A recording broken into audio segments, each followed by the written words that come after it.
తెలంగాణ రైతాంగానికి ఎవరు రండా ఎవరిది రండ పాలన అని క్లియర్ గా అర్థమైంటది రేవంత్ రెడ్డి.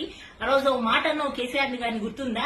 కానీ ఈ రోజు నిరూపించుకున్నావు నువ్వు రండా నీది రండ పాలన అని. ఎందుకంటే ఒక దిక్కు రైతన్న 209 మంది ఆత్మహత్య చేసుకొని చనిపోయిండ్రు. కేవలం నీకు నీళ్లు ఏనికి చేతగాక నీ కాంగ్రెస్ ప్రభుత్వం తెచ్చిన కరువు కాలం తెచ్చిన కరువు కాక రేవంత్ రెడ్డికి నీళ్ళేనికి చాతగాక తెచ్చిన కరువు వల్ల ఈ రోజు 209 మంది రైతన్నలు ఆత్మహత్య చేసుకొని చనిపోయిండ్రు.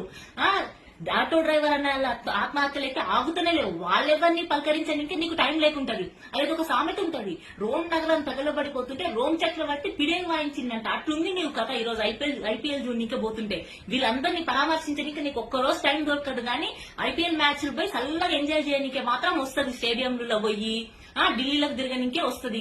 ఒకవైపు కేసీఆర్ గారిని చూసి నేర్చుకో. ఆయన వయస్సు ఆయనకు దిక్కు శస్త్రచికిత్స అయింది కాలికి. అదే కాలిని చేతికర్ర సాయంతో పోయి రైతులను పరామర్శించిండు. వాళ్ళ బాధలు తెలుసుకున్నాడు, ఏం జరిగిందో తెలుసుకున్నాడు. నువ్వేమో దిక్కు స్టేడియంలో జల్సాలు చేసుకుంటూ తిరుగుతున్నావు. క్లియర్ కట్ గా ఈ రోజు తెలంగాణ ప్రజలకు అర్థమైపోయింది ఎవరిది రండ పాలన ఎవరు రండా అని.